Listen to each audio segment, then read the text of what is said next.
मेरा नाम आशीष है। मैं बहुत ही बिगड़ा हुआ और दिलफेक इंसान था। औरत के शरीर के साथ खेलना मेरे लिए कोई मुश्किल काम नहीं था। मैं अपनी बातों से औरतों को और लड़कियों को फंसाकर उनके साथ गलत काम किया करता था। इतना गलत होने के बाद भी भगवान ने मुझे बहुत खुश नसीब बनाया था, क्योंकि मुझे बीवी भी बहुत समझदार और सुलझी हुई मिली थी। यहाँ तक कि वो अमीर भी थी, जबकि मैं एक मिडिल क्लास फैमिली से ताल्लुक रखता था। मैं देखने में बहुत स्मार्ट था। मेरी उम्र 35 साल थी। मैंने अपने आप को फिट रखा हुआ था। मैं अपनी उम्र से ही छोटा ही नजर आता था। मैं स्कूल में प्रिंसिपल था और मेरा अपना ही एक प्राइवेट स्कूल था, जो लड़के और लड़कियां दोनों का ही था और हाई स्कूल तक था। हमारे शहर की बहुत सारी लड़कियां मेरे स्कूल में पढ़ने के लिए आती थी, क्योंकि स्कूल मेरा होने से पहले मेरे ससुर का था और काफी पुराना हो चुका था। इसलिए दूर दूर से हमारे स्कूल में लड़कियां लड़के पढ़ने के लिए आते थे।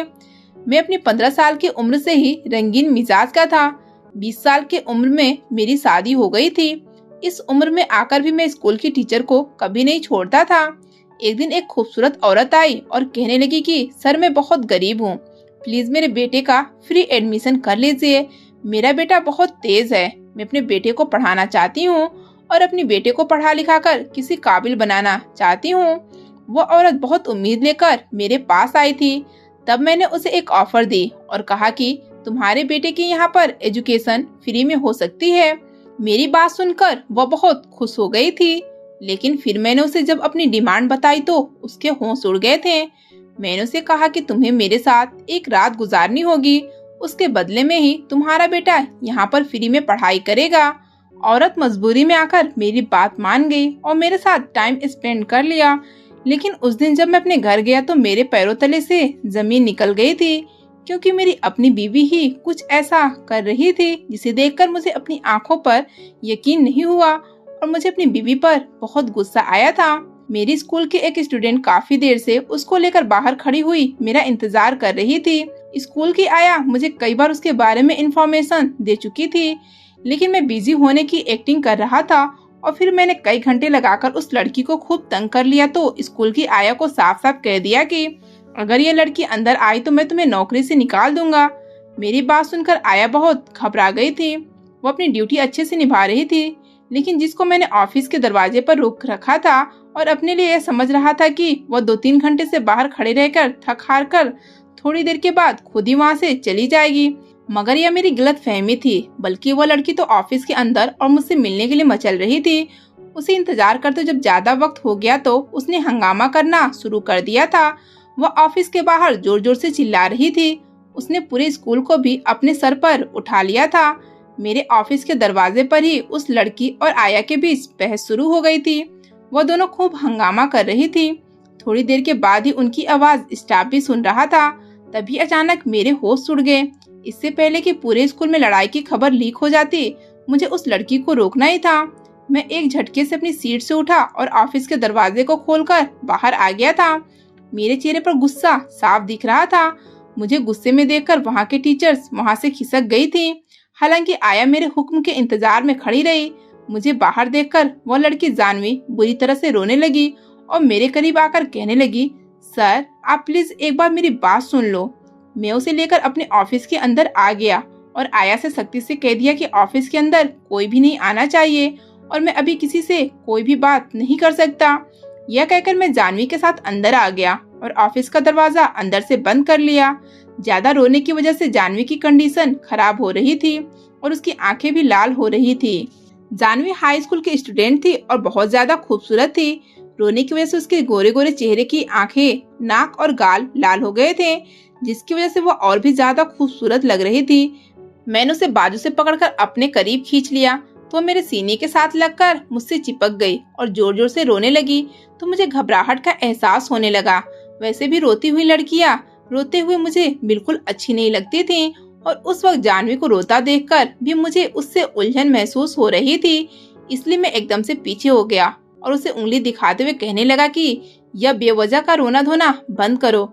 आखिर तुमने किस बात का हंगामा किया है? पूरे स्कूल को तुमने अपना घर समझकर शोर शराबा करना शुरू कर दिया। तुम जानती हो कि मैं स्कूल का प्रिंसिपल हूँ और यहाँ पर मेरी कितनी इज्जत है। क्या तुम मेरी इज्जत को मिट्टी में मिलाना चाहती हो? मेरी बात सुनकर वह एकदम से मुझे फटी फटी नजरों से देखते हुए कहने लगी, आपको मेरा रोना धोना बेवजह लग रहा है?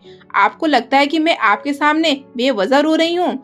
आपको अपनी इज्जत का ख्याल है, मगर आपको मेरी इज्जत का ख्याल नहीं है। मेरी इज्जत का क्या, जो आप मेरे साथ कर चुके हैं।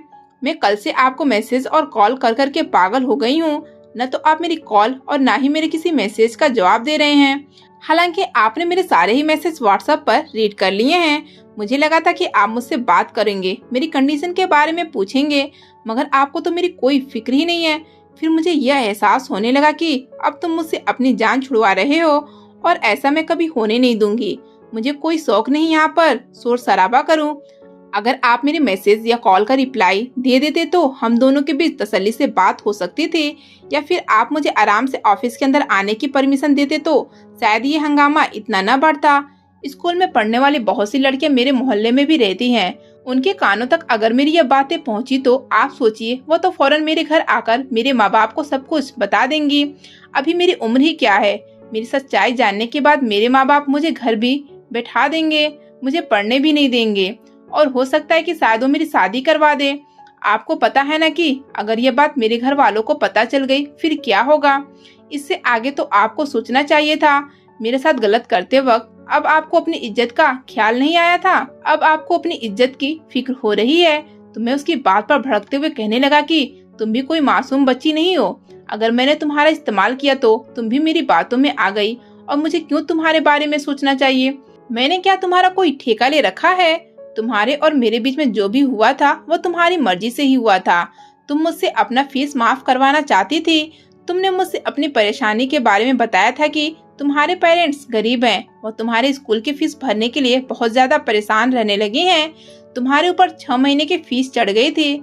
मैं तुमसे अपनी फीस मांग रहा था तो तुम्हारे पेरेंट्स के पास फीस देने के लिए भी पैसे नहीं थे, और जब मैंने तुम्हें स्कूल से निकलने के लिए कहा तो तुम स्कूल से निकलना भी नहीं चाहती थी। मैंने जबरदस्ती तुम्हारे साथ कुछ भी नहीं किया था।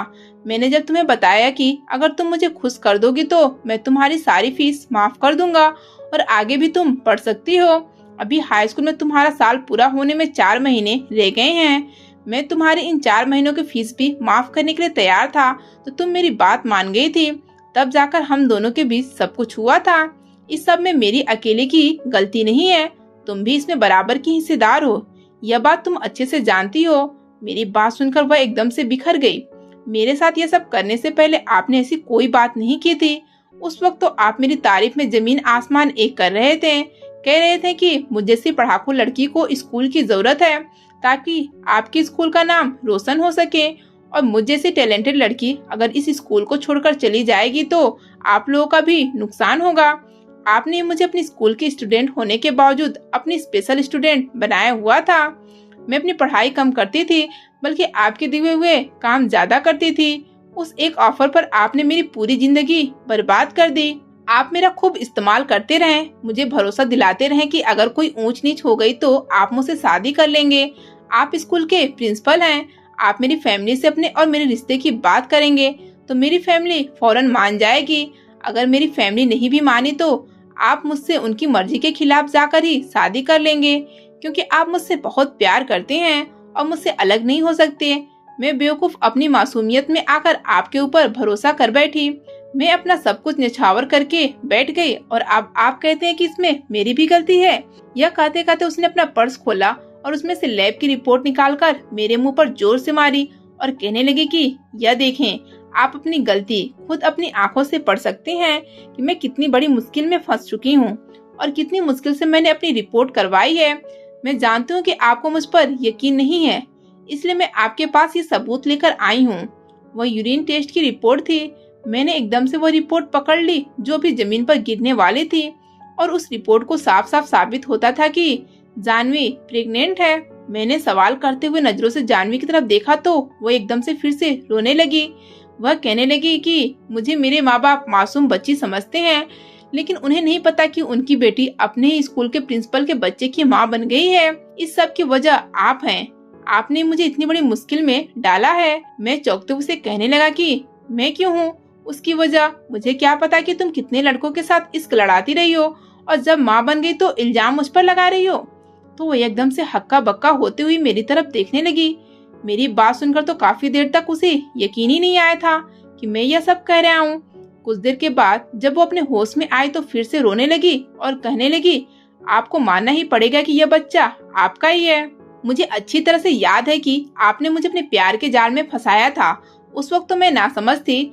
मैंने आपके अलावा किसी को भी अपने आप को छूने तक नहीं दिया था और मैं कुंवारी थी, और पहली बार कुंवारापन खत्म करने वाले मर्द से बेहतर यह बात कौन जान सकता है।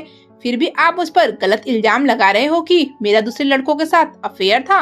मेरा किसी के साथ कोई अफेयर नहीं था और मैं आपके प्यार के जाल में भी सिर्फ मजबूरी में फंसी थी, क्योंकि मेरे पास फीस देने के लिए पैसे नहीं थे। वह कहने लगी कि कोई बात नहीं, मैं कोई अनपढ़ जाहिल नहीं हूँ, भले ही हाई स्कूल कर रही हूँ, लेकिन इतना तो जानती हूँ कि आप जैसे लोगों के साथ क्या करना चाहिए।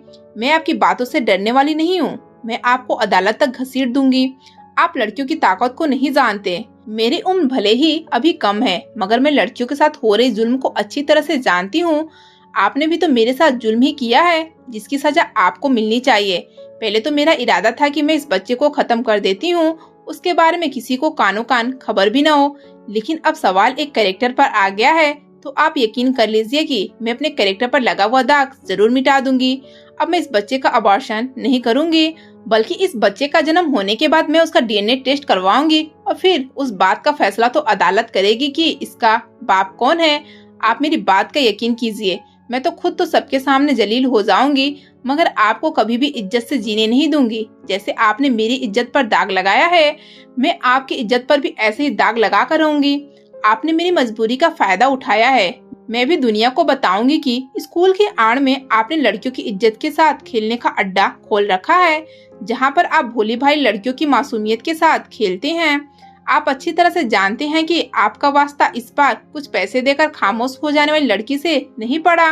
वो मेरी आंखों में आंखें डालकर मुझे चैलेंज करने वाले अंदाज में बोल रही थी, तो एक पल को तो मैं उसकी बात सुनकर शॉक्ड रह गया था, क्योंकि वो कम उम्र की दिखने वाली लड़की इतनी ज्यादा चालाक होगी मैंने कभी सोचा भी नहीं था। उस वक्त मुझे अपना नाम, बिजनेस और अपनी इज्जत सब कुछ दांव पर लगा हुआ महसूस हुआ, और सबसे बढ़कर यह कि मैं एक फैमिली वाला था। मेरे बीवी बच्चे थे। अगर किसी तरह ये बात मेरे घर तक पहुंच जाती तो मेरी बीवी और मेरी जवान बेटियों पर उसका क्या असर पड़ता। मेरी बीवी जिसके पैसे पर मैं स्कूल की बिल्डिंग बनाने में कामयाब हुआ और इतनी कामयाबी से अपना बिजनेस चला रहा था, वो सब कुछ बर्बाद हो जाता, क्योंकि मैं अपनी बीवी को बहुत अच्छे से जानता था। उसने मुझे पूरी तरह से आजादी दी हुई थी, लेकिन कब कहाँ मेरी लगाम खींचनी है वो इस बात को अच्छे से जानती थी। और मुझे सबसे ज्यादा डर इसी बात का था कि अगर मेरी बीवी के कानों में जरा सी भी मेरी अय्यासियों की भनक पड़ गई तो फिर लेने के देने पड़ जाएंगे। मैंने बहुत तेजी के साथ उस मामले की सीरियसनेस को कैलकुलेट किया, क्योंकि मुझे अपने सामने खड़ी लड़की आम लड़कियों की जैसी नहीं लग रही थी, जो उससे पहले भी मेरी गलत हरकत का शिकार हो चुकी थी, जो रो धोकर चुप हो जाती थी। मगर ये लड़की तो बिल्कुल भी ऐसी नहीं लगती थी। ये तो मुझे खुला चैलेंज दे रही थी, धमकियां दे रही थी, और मैं इतनी बात जानता हूँ कि जो लड़कियां धमकी देने पर आ जाएं, वो सच में कुछ भी कर गुजरती हैं। वैसे भी ये लड़की स्कूल में मौजूद बाकी लड़कियों से काफी अलग थी, तभी तो मैं उस पर फिदा हुआ था। इसी वजह से उसके साथ जितनी जल्दी मेरा रिलेशन बना उतनी ही जल्द खत्म भी हो गया था। मैंने उसका खूब फायदा उठाया, और जब मेरा उसे दिल भर गया तो मैंने फीस ना देने का इल्जाम लगाकर उसे स्कूल से निकाल दिया।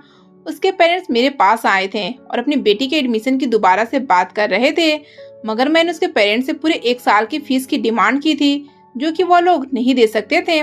इसलिए वो लोग भी मायूस होकर वहाँ से चले गए थे। ये लड़की स्कूल से निकलने के बाद भी मेरे सर पर ही चढ़ती जा रही थी, और मुझे इस बात का बहुत गुस्सा था। मैं एक बिगड़ा हुआ इंसान था। ये स्कूल मेरी बीवी का था, और यहाँ पर कभी मैं एक टीचर की नौकरी करने के लिए आया था, लेकिन मैं एक दिलफेक इंसान था। इसलिए बहुत जल्द अपने स्कूल में पढ़ाने वाली अपनी बीवी को मैंने अपने चिकनी चुपड़ी बातों में उलझा लिया था।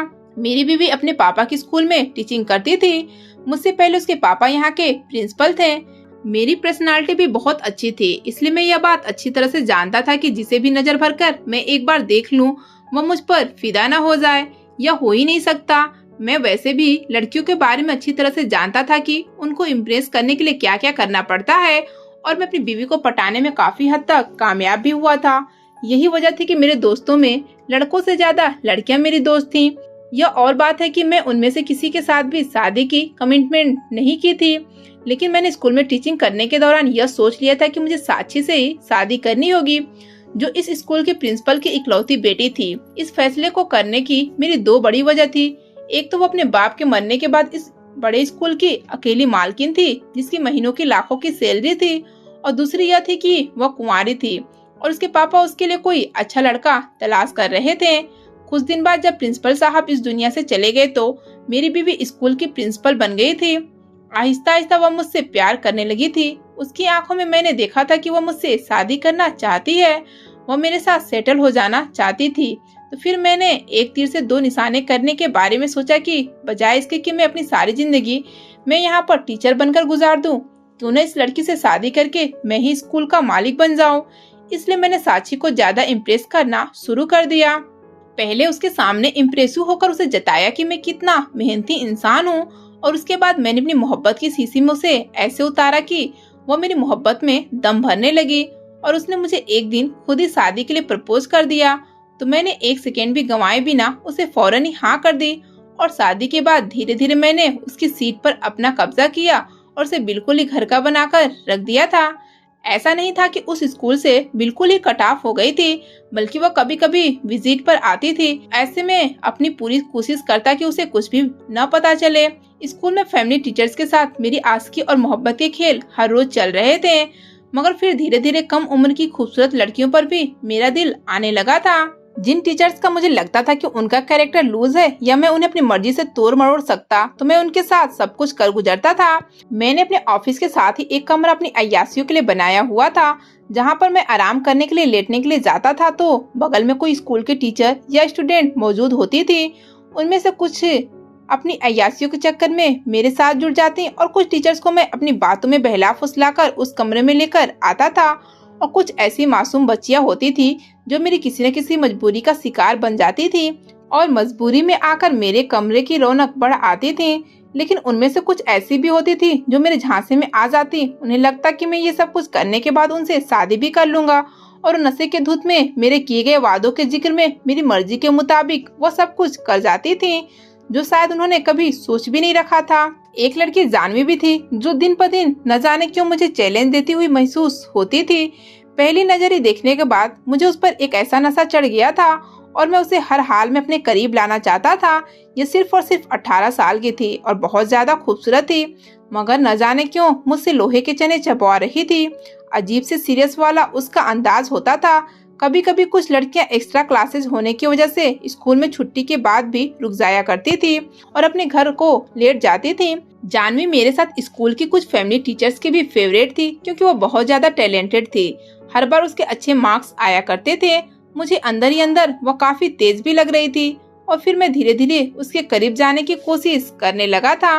मैंने उसको अपनी बातों में ले लिया था। जब एक बार वो अपनी फीस माफ करवाने के चक्कर में मेरे करीब आई तो अगली बार मैंने उसकी तारीफ इतनी ज्यादा की थी कि वो मेरी मोहब्बत में घायल हो गई थी। उसे लगा था कि मैं उससे प्यार करने लगा हूँ। मैंने उससे मोहब्बत के झूठे वादे किए और उसे भरोसा दिलाया था कि मैं उससे शादी भी कर लूंगा। मेरी उम्र उससे ज्यादा है तो क्या हुआ, मगर मैं उसे पसंद करता हूँ। वह मेरी बातों में आसानी से आ गई थी। उसके बाद मैं उसे छोटे छोटे काम के लिए अपने ऑफिस में बुलाया करता था, और एक दो बार उसका भरोसा जीतने के लिए मैंने उसकी क्लास टीचर से कहकर उसके मार्क्स पहले से ज्यादा भी बढ़वा दिए थे। मैंने जानवी को उसकी क्लास की मॉनिटर बना दिया था। इस तरह से वो मेरे ऑफिस में बार बार आती जाती रहती थी। सबको लगता था कि मॉनिटर होने की वजह से मेरे पास कोई न कोई काम लेकर आती है, इसलिए किसी को हम दोनों पर शक भी नहीं होता था। मैं उसको देख देख अपनी आंखों से सींचता रहता था और अपनी चिकनी चुपड़ी बातों से उसका दिल भी जीत लिया था। उसे अपनी बातों में इस तरह से ले लिया था कि वो किसी को भी मेरे बारे में कुछ भी नहीं बताए, और ऐसा ही हुआ था। वो मेरे एहसान तले इतनी दब चुकी थी कि चाहकर भी मेरे बारे में किसी को कुछ नहीं बता सकती थी। मैंने धीरे धीरे उसके साथ अपनी हवस पूरी करनी शुरू कर दी थी, मगर कुछ दिनों के बाद ही यह मेरे दिल से उतर गई थी। हालांकि उससे पहले मेरे साथ ऐसा कभी नहीं हुआ था। लड़कियां अपनी मर्जी से या मेरी मर्जी से मेरे करीब आई भी थी तो इतनी जल्दी मेरे दिल से नहीं उतरती थी। मैं दिन पर दिन किसी न किसी लड़की को अपने कमरे में बुलाकर उसके साथ अपनी हवस पूरी कर लिया करता था। साथ ही साथ उन्हें मुंह बंद रखने के लिए अच्छी खासी रकम भी दे दिया करता था। इस तरह खुशी खुशी हर बार मेरे इशारे पर इस कमरे में मौजूद होती थी। लेकिन जानवी दूसरी लड़कियों से बहुत अलग थी। उसने मुझे मेरे छूने से पहले यह बात मुझ पर साफ जता दी थी कि वो मुझसे शादी जरूर करेगी, जबकि मैं तो शादी के नाम से ही दूर भागता था। मैं तो अपनी पहली शादी से भी खुश नहीं था। अगर मजबूरी नहीं होती तो मैं साक्षी से भी कभी शादी नहीं करता। बल्कि शादी तो मुझे किसी बेड़ी की तरह लगती थी और मैं हर बार अपने आप को कुंवारा और जवान बनाकर रखता था। मैं चाहता तो अपनी बीवी को तलाक दे सकता था, लेकिन प्रॉब्लम यह थी कि उसे तलाक देने के बाद मैं बिल्कुल सड़क पर आ जाता, क्योंकि मेरी बीवी साक्षी ने अभी तक स्कूल मेरे नाम नहीं किया था। और जाहिर सी बात है, सोने की चिड़िया को आखिर कौन अपने हाथ से जाने देता है। साक्षी मेरे लिए सोने की चिड़िया जैसी ही थी, जिसने मुझ जैसे मामूली सी टीचर को अपने स्कूल का प्रिंसिपल बना लिया था, सिर्फ और सिर्फ मेरे प्यार में पड़कर। अगर यह स्कूल मेरे नाम होता तो शायद मैं उसे बहुत पहले ही अपनी बीवी को डिवोर्स देकर आजाद जिंदगी गुजार रहा होता। न मुझे किसी का डर होता और न ही किसी की बात का जवाब देना होता। लेकिन सब कुछ हमारी मर्जी के मुताबिक तो नहीं होता। कुछ चीजें हमारे नसीब में जल्दी नहीं आती। बल्कि सच बात तो यह है कि मेरी शादीशुदा जिंदगी मेरे रास्ते में कभी भी शामिल नहीं हुई थी। यही वजह थी कि मैंने धीरे धीरे स्कूल का हर काम अपने हाथ में ले लिया था। और जब मेरी जुड़वा बेटियां पैदा हुई तो मैंने अपनी बीवी को साफ साफ कह दिया था कि वह बेटियों को संभालें। स्कूल का सारा इंतजाम मैं खुद देख लूंगा, क्योंकि उसके लिए भी जुड़वा बच्चों को पैदाइश करना काफी मुश्किल था। उस पर अगर वह स्कूल पर भी ध्यान देती तो बहुत ज्यादा डिस्टर्ब हो जाती। उस बात से मेरी बीवी भी मान गई थी। अब मैं स्कूल की हर चीज का मालिक खुद था। लेकिन जानवी वाला मामला तो मेरे गले की हड्डी बन चुका था, क्योंकि मैं बहुत ज्यादा चालाक था। इसलिए अपनी इंटेलिजेंस के बलबूते मैं हर मुश्किल से मुश्किल केस से आसानी से निकल चुका था। तो फिर जानवी वाला मामला मेरे लिए क्या था? मैं अच्छी तरह से जानता था कि सख्ती और गुस्से से मामला और ज्यादा बिगड़ जाएगा। इसलिए मैंने फौरन पैंतरा बदला और जानवी को अपनी बातों में ले लिया। मैंने जानवी से कहा कि जानवी, मैं तुमसे शादी करने को कब मना कर रहा हूँ, लेकिन तुम मेरी कुछ मजबूरी समझो। मुझे बेइज्जत करके आखिर तुम्हें क्या मिलेगा? ये स्कूल, पैसा, सब कुछ मेरी बीवी के नाम पर है। अगर तुम ठंडे दिमाग से सोचो तो इसमें तुम्हारा भी फायदा होगा। अगर हम छुपकर कोर्ट मैरिज कर लेते हैं, अगर मेरी बीवी को पता चल गया तो क्या तुम ऐसे इंसान के साथ रहना पसंद करोगी जिसके जेब में 1 रुपया भी नहीं है? सोच समझकर मुझे अपने फैसले के बारे में बता देना। मेरी बात उसके दिमाग में बैठ गई और वह ढीले ढीले अंदाज में मेरे सामने सोफे पर आकर बैठ गई। मैंने उसे कहा कि देखो, मैं सच में स्कूल का प्रिंसिपल हूँ, लेकिन मेरी पहचान असलियत में कुछ भी नहीं है। बस मैं इतना जानता हूँ कि मैं एक अमीर इंसान हूँ। सच कहो कि अगर मेरी बीवी मुझसे प्रिंसिपल की सीट ले ले तो मेरी जरूरत नहीं कि मैं यहाँ पर दोबारा बैठ सकूँ। इसलिए इस मामले का बेहतर सॉल्यूशन तो मैं तुम्हें यही दूंगा कि तुम अपने पेरेंट्स से अपनी शादी के लिए कहो। तुम्हारे माँ बाप तो वैसे भी गरीब हैं, वो तुम्हें आगे नहीं पढ़ा सकते। तुम आगे अपनी मर्जी से पढ़ना चाहती थी, जबकि तुम्हारे पेरेंट्स गाँव के लोग हैं। वो लोग तो किसी भी तरह तुम्हारी शादी करवा देना चाहते हैं। इसलिए तुम अपनी पेरेंट्स की मर्जी के मुताबिक शादी कर लो। तुम शादी के बाद सुखी ही रहोगी। और अब इस मामले से निकलने की जहाँ तक बात है, तो मेरी पहचान एक बहुत अच्छी डॉक्टर से है। मैं तुम्हें उसके पास लेकर चलता हूँ। तुम अपना अबॉर्शन करवा लेना। बताओ, मंजूर है? मैंने बहुत सोच समझकर पत्ते फेंके थे और उसमें जीतने के चांसेस मेरे पास 50% थे। मेरी बात सुनने के बाद वो कुछ देर तक खामोश रही और फिर जब बोलना शुरू किया तो मेरा दिल डरने लगा था। उसने मुझसे कहा कि मेरा अबॉर्शन करवा दो ताकि मैं इधर से आजाद हो जाऊं। मेरे पापा जी के गांव से रिश्ता आया है, मैं वहां पर शादी कर लूंगी। मेरे लिए यही बेहतर होगा। तो मैंने दिल ही दिल में उस लड़की की दाद दी। बहुत ही प्रैक्टिकल सोच रखती थी। जानती थी कि मेरे जैसा आदमी जिसके हाथ में स्कूल की आमदनी नहीं है, वो भला उसे क्या अच्छी जिंदगी दे सकता है। इसलिए उसने समझदारी का सबूत देते हुए मुझे इस सिलसिले में जब मदद चाही तो मैंने उसे फौरन से कहा कि मैं तुम्हें अभी इसी वक्त डॉक्टर के पास लेकर चलता हूँ। 1-2 घंटे की बात है, फिर तुम इस मामले से जान छुड़वा लोगी। तो वह मान गई थी। उसने अपने किसी फ्रेंड को इस बारे में बताया था, जिसके थ्रू उसने अपना यूरिन रिपोर्ट भी करवाई थी। अब मैंने उसे समझाया था कि वो अपने किसी दोस्त को मेरे बारे में न बताए। मैं जानवी को लेकर डॉक्टर के पास गया तो उसने मुझे अच्छी खासी रकम वसूल की और जानवी का ट्रीटमेंट किया। तो उसने मुझे उसी वक्त बता दिया था कि यह केस कोई नॉर्मल केस नहीं है और यह अबॉर्शन करवाने से उस लड़की की जान को भी खतरा हो सकता है। मुझे बहुत गुस्सा आ रहा था कि इस लड़की का कोई भी काम नॉर्मल नहीं है। इससे पहले भी मैं कई लड़कियों को यहाँ पर ला चुका था, सबके काम ठीक से ही हो जाते थे, लेकिन यह लड़की तो मेरे लिए सिर्फ मुश्किल बन रही थी। जैसे तैसे करके मामला किसी तरह हल हो गया, लेकिन आखिर वक्त पर जानवी की तबीयत बिगड़ गई और उसकी डेथ हो गई। डॉक्टर भी मुसीबत में फंसने वाली थी, मगर उसे मोटी रकम देकर खामोश करवा दिया गया, जबकि जानवी की डेड बॉडी को भी ठिकाने लगा दिया गया था। जानवी की डेड बॉडी को मैंने जानने वाले एक नौकर के हाथ जंगलों में भिजवा दिया था। काफी दिनों तक एक गुमशुदा लड़की की खबर मीडिया पर चलती रही और फिर पता चला कि जानवी की डेड बॉडी जंगल से मिली थी। उसके पेरेंट्स को इस बारे में पता चल गया था। पुलिस को डेड बॉडी मिल गई थी, मगर किसी को भी यह नहीं पता चला था कि असल कसूरवार कौन है। इसलिए उसके घर वाले रो रो कर खामोश हो गए थे और मैंने भी सुकून का सांस लिया था और फिर मैं फिर से अपनी अय्यासियों की तरफ लौट आया। अब की बार तो मेरी दिन रात खूब मक्खन मलाई की तरह गुजरने लगे थे। अब की बार हीरा मेरे साथ लगा था। मैं खुशी से फूले नहीं समा रहा था। ये जो कोई भी थी, उसे न तो कोई पैसों का लालच था, न मुझसे शादी करना चाहती थी, बल्कि मुफ्त में वो मुझे अपने शरीर का मजा चखाने के लिए तैयार हो गई थी। मुझे और क्या चाहिए था। यह औरत बहुत ज्यादा खूबसूरत थी। बदले में सिर्फ इतना चाहती थी कि उसका बेटा स्कूल में फ्री में पढ़ सके। मेरी नजर तो उसकी खूबसूरती से हटने का नाम ही नहीं ले रही थी। उसने कहा था कि मेरा बेटा बहुत ज्यादा इंटेलिजेंट है, लेकिन मेरे पास इतने पैसे नहीं कि मैं उसकी फीस भर सकूं। बस भगवान के लिए आप मेरे बेटे को स्कूल में एडमिशन दे दें। मैं बदले में आपको थोड़े पैसे दे दिया करूंगी। वो बहुत ज्यादा मजबूर थी, इसलिए मैंने उसकी मजबूरी का फायदा उठाया।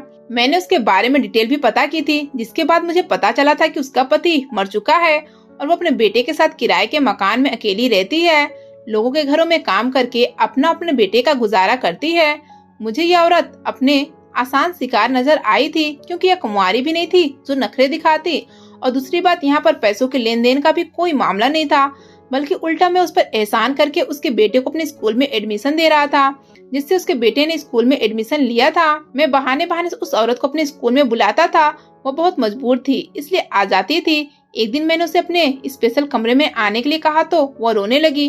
तो मैंने उसे बताया कि इसमें रोने वाली क्या बात है। अगर तुम्हें मंजूर है तो तुम मेरे साथ काम के लिए तैयार हो सकती हो, अगर मंजूर नहीं है तो तुम यहाँ से जा सकती हो। इसमें कोई प्रॉब्लम वाली बात नहीं है, मगर जाते जाते तुम अपने बेटे को भी यहाँ से लेकर चले जाना। मैं जानता था कि यह औरत अपने बेटे के लिए कुछ भी करने को तैयार थी। उसने अपने बेटे को सरकारी स्कूल से निकालकर महंगे स्कूल में डाला था, ताकि आगे चलकर उसके बेटे का फ्यूचर बन जाए। लेकिन जब उसे लगा कि उसकी बेटे की पढ़ाई यहीं पर रुक सकती है, तो वो मेरे साथ कमरे में चली गई। वो जितनी देर तक मेरे साथ रही, उसके आंखों से आंसू नहीं रुक रहे थे। वो इतनी ज्यादा खूबसूरत थी कि मैंने उसके साथ अपने सारे पैसे वसूल कर लिए थे। अपने और उसके बीच होने वाले सारे खूबसूरत लम्हों को मैंने रिकॉर्डिंग भी कर ली थी। जब वो जाने लगी तो मैंने उसे रिकॉर्डिंग दिखा दी थी।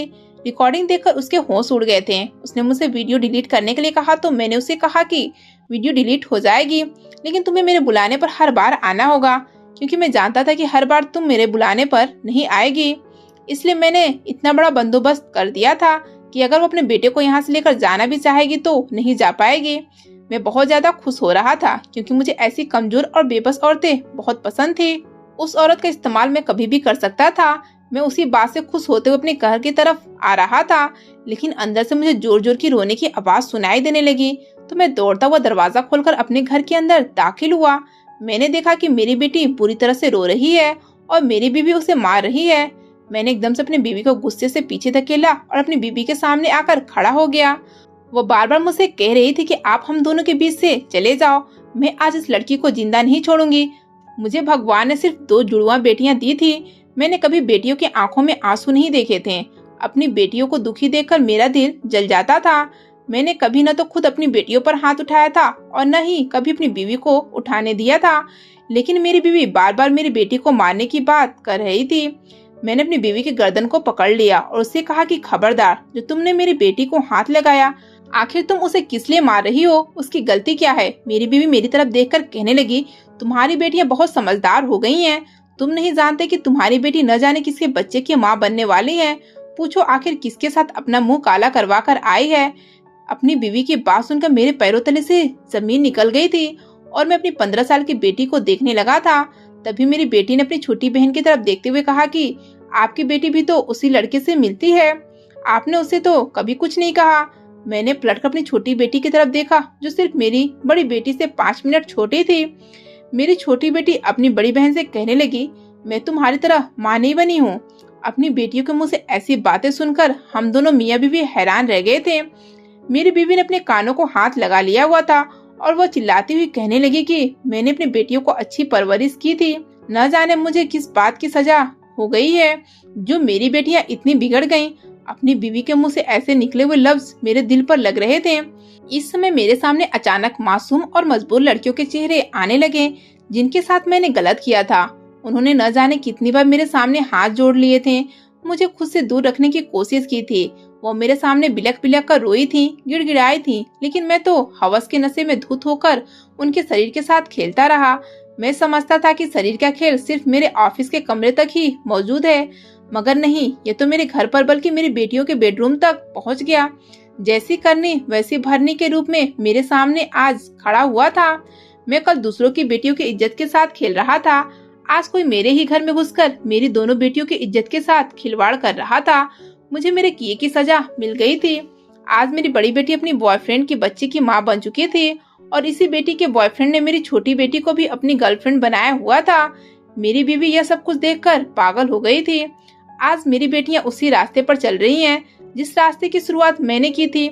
मुझे अपनी गलती का एहसास हो गया था और मैंने जिन लड़कियों की वीडियो बनाई थी उनकी वीडियो को भी डिलीट कर दी है और जिनके साथ मैं गलत कर चुका था उनके लिए भी भगवान से माफी मांग चुका हूँ, क्योंकि उनसे माफी मांगने की मेरे अंदर हिम्मत नहीं है।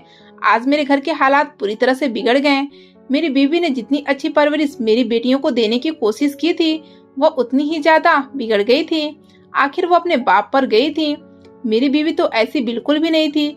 मेरी बेटियां बहुत बिगड़ गई हैं, अपने बाप की किसी बात को नहीं सुनती। अपनी माँ के पागल होने का उन्होंने खूब फायदा उठाया और आज वो लड़कों के साथ खूब रिलेशन बना रही हैं। मुझे मेरे किए की सजा मिल रही है। मैं अपने हाल पर बहुत शर्मिंदा हूँ। बस भगवान से दुआ करता हूँ कि वो सब लड़कियाँ मुझे माफ कर दें जिनके साथ मैंने गलत किया था, और भगवान मेरी बेटियों को भी ठीक कर दें, क्योंकि अपनी बेटियों की वजह से मेरी भी बहुत बदनामी हो चुकी है। दोस्तों, उम्मीद करती हूँ आपको हमारी कहानी पसंद आई होगी। कहानी पसंद आई है तो वीडियो को लाइक करें, चैनल पर नए हैं तो चैनल को सब्सक्राइब करें और हाँ, नोटिफिकेशन बेल को जरूर दबाएं ताकि अगली अपडेट सबसे पहले आपको मिले।